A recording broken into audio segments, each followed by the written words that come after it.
Oh, hi stranger. Did you press on this YouTube video because you want to learn whether you like Barcelona or not and you want to hear it from a city girl living in Barcelona? Well, you're in the right place and I'll tell you all about Barcelona, but let me take my morning coffee first.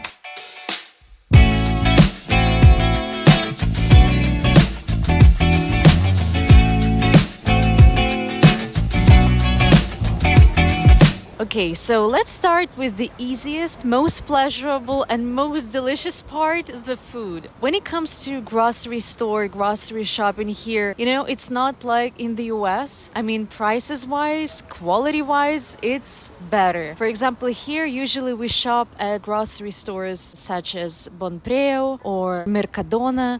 Sometimes if you're feeling too fancy, we can go to Amitler Origen, and I know locals will hate me for pronouncing it not correctly. Probably it's something very close to Whole Foods in the US, but yes, it's affordable. The quality is amazing. You can always get fresh cheese or fresh fish or fresh squeezed orange juice, like whatever you like, especially fresh jamon. I know that my cameraman, he loves it. And just for example, we recently came back from Germany. We shopped in Germany only at Lidl.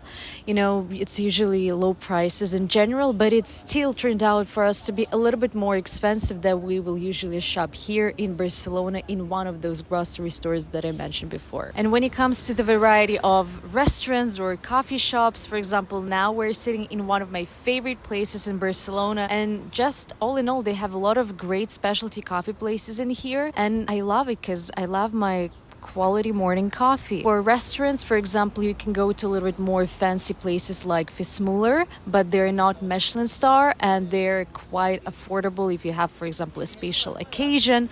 Or there is a chain with healthy food called Honest Greens, or for example, one of my favorites would be Newt's Coffee, where they serve healthy food options, different smoothies, coffee shakes, wraps, vegan wraps, meat wraps. So you name it, they will have it here in Barcelona. And once again, I want to emphasize that the quality would be superb. And of course, the tapas culture, the Spanish tapas and sangria.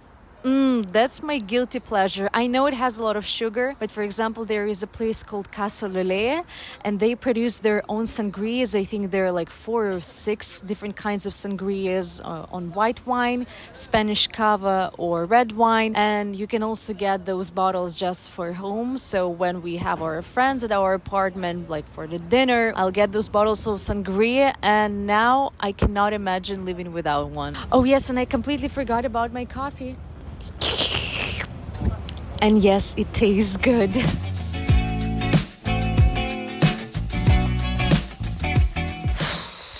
Okay. The apartment question. I know, we can dedicate literally like a whole separate video just for the sake of discussing the accommodation situation in Barcelona, but we won't because we don't have time for that. And I'll just tell you my personal experience. And I know people have different budgets, different preferences, but I'll tell you mine and friends of mine. So we live in Eixample. I really love this area. It's not filled with tourists. However, it's literally in the heart of Barcelona. It's close to touristic areas. It's relatively close to the sea. It's relatively close to the northern part. For example, Gracia. A lot of people like Gracia, but for me, buildings are like very close to each other. The streets are very narrow. And personally, I don't really like that vibe, but I know that historically it was the center of Barcelona. So I have many friends who live in there. When we just moved to Barcelona, which was 2 years ago, I really wanted to live in the South Kensington of Barcelona, Sant Gervasi. However, we could not find a good apartment in there. I don't know why. Maybe our budget was low. I think it was the main problem. But now I think like it was too far from the sea area and from most of the places that I usually hang out at anyways, so that's fine. We're not talking about Gothic, we're not talking about Barceloneta. I know that some people love those areas, but for me they're too busy, they're too unsafe, too dirty. So everybody has their right to have their own opinion, right? But also Poblano is very popular, especially among IT guys, because a lot of startups headquarters located in that area and it's close to the sea. And some of people live even in Badalona, which is like towards the end of Barcelona. I think it's not even considered a part of Barcelona, so forgive me for that. So that was for the long-term accommodation. For the short-term situation, like tourists, yes, there are too many, but it's not the problem of tourists, it's the problem of the local government, which now wants to change this completely, close all the Airbnbs. It won't be allowed in Barcelona starting 2026 or 2028. So I think this way they really believe that they will change this price increase situation. But I think a lot of people that are moving to Barcelona, expats, myself including, also a lot of rich Americans that have their salaries, they come here to live and they enjoy those beautiful low prices. We're all a part of this accommodation problem. But on the other hand, as well, we also have the occupants, basically people who can invade your apartment. They are allowed to stay in there, and it's very hard for police to get them out of your apartment. So it's a whole different area and a very weird law that a lot of people are not actually agreeing with, but it's still in place, which is weird. So yes, there are a lot of problems of accommodation, especially now. A lot of people come and move to the city, so the prices do go up. The demand is high, the supply is relatively low, but people still somehow manage to move here and enjoy life here. Once I posted a video where we compared prices between Barcelona and LA with my friend, and it got over like 3 or 4 million views now. People hated the way we tried to compare prices for accommodation and different stuff between these not even two countries but cities like LA and Barcelona. But yes, it is difficult now, and we're so lucky that we found our apartment back in February. I think for us it took over a month to find our apartment, and it was over our budget, but it's probably one of the best, one of the most beautiful apartments I've ever lived in my entire life. So I'm very grateful for Barcelona, like to give me a chance to live in such a beautiful apartment in the area that I'm genuinely in love with. So I really hope that I covered quite a lot of points in accommodation area. And before we move to the lifestyle one, don't forget to subscribe and put thumbs up if you like this video, and if you have your favorite parts in Barcelona that you wanted to share, or if you hate some of the parts and you want to tell me why, go down in the comments below. And we're off to the lifestyle.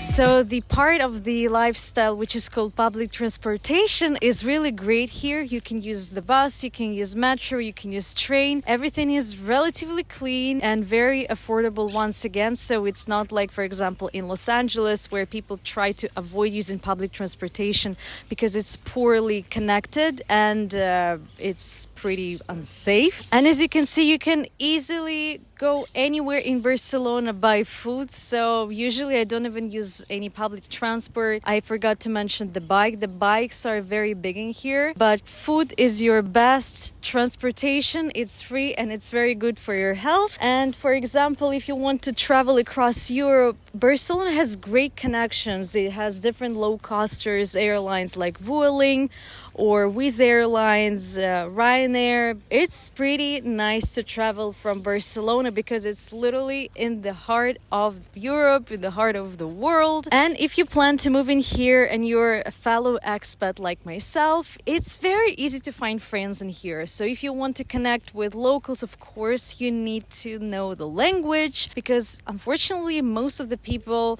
that live in Barcelona, they do not speak English. I mean, people who are from Spain originally, but there is a big expat community in here, and you can always find friends by Googling, I don't know, like Eventbrite events or Luma app. They have numerous apps and platforms where you can find fellow people from, international background. And there is also a huge variety of different membership clubs. For example, Soho House or Soho House for women called Juno, or Norskin, which is a new co-working space, and we will be heading out pretty soon, so stay tuned. I also made a really nice vlog from there so people can see how is it like working remotely and having your co-working space in Barcelona. So check this out. And last but not least is in terms of other events which are local, local celebrations, local vacations. In Spain, they love having their vacation day. Sometimes, I want to go for a coffee in my morning as usual, and turns out it's another celebration day. So literally nothing is working in Barcelona, which is a downside. But on the good note, you can always find a celebration to join, and it makes this experience very unique and very cultural. Oh, what's that? Is it my self-esteem line on the floor because you did not like this video? Subscribe to the channel and share it with your friends. And now it's time to take some serious stuff, and probably it's my least favorite, but I know that it's most demanded, is the career situation, the salaries, the taxes. I have my personal experience with searching for a job in Spain, particularly in Barcelona, and I won't be lying to you that it was difficult. And I just realized, like, if you are looking for a managerial job, it will be really tough to find something more than 1,500. That is like you're already in a big luck if you find something like it. So the salaries are low. Yes, the prices are low as well, but it seems like when you talk to locals, they are not interested in asking the government to raise the average salaries. They're not interested in working more. They want to enjoy the current level of prices, and they want to enjoy their governmental benefits. So I think a lot of people are aware of how it works, especially in the expat community. A lot of people are working remotely in the US, in other European countries, and at the same time they are using this salary to spend it here in Barcelona and enjoy lower prices, which raises the prices of something like accommodation in the end. And it's an ongoing battle between local people and expats, but I think it will come to some sort of a consensus at some point. And in terms of the taxes, I'm not an expert, but I know that they're relatively high here, and it really is relative in comparison to other countries, but they're not low. And a lot of people compare the tax system here to the American IRS, that they really care about it, and there is no place for tax evasion, which is illegal, right? I always confuse tax avoidance and tax evasion. And if you found a job or if you're looking for one, you need to have proper documents. For us, it was a really big problem, and we've been in a situation where local immigration authorities literally lost our documents, and they made us responsible for that. And we had other cases of our friends who've been in the same situation, which is really sad. So there is some degree of irresponsibility that I can feel in the air when it comes to something very serious such as immigration. But there are different options of how you can get a residence. If you have a startup, you can apply for a startup visa, you can apply for a student visa to learn Spanish. If you have a partner who is Spanish, you can get a pareja. So there are a lot of different options, but I'm not here to give professional advice. And, some people move to Madrid because they believe that the salaries are better, that the quality of life, the living standards are higher there. But of course there is no access to the sea. It's very hot during the summer in there, and it's pretty cold, in comparison to Barcelona during winter times. But there are people that love Madrid, and I'm happy for them. And one more thing that I want to emphasize, I briefly mentioned it in a previous segment, but the Spanish language is important. So if you're searching for a job in Barcelona or in Spain, it will highly likely require you to have a pretty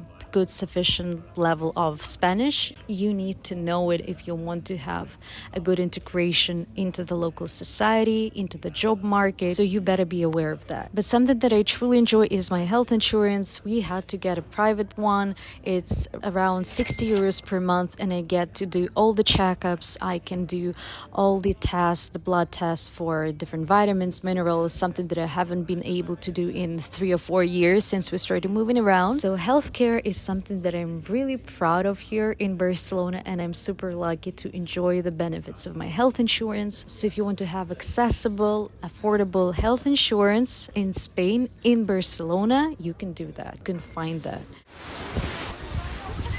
And it takes us towards the end of the video, and thank you so much for watching. Put thumbs up if you like this video, and don't forget to subscribe because your reaction really means a lot to me. And before you start writing all the nasty comments, don't forget everybody has a right to express their opinion, and I want to have a meaningful conversation. So if you want to contribute to it, let me know. If you like Barcelona, if you lived here, if you have been living here for a long time, I want to know. So thank you so much for watching, and see you in the next video. Bye!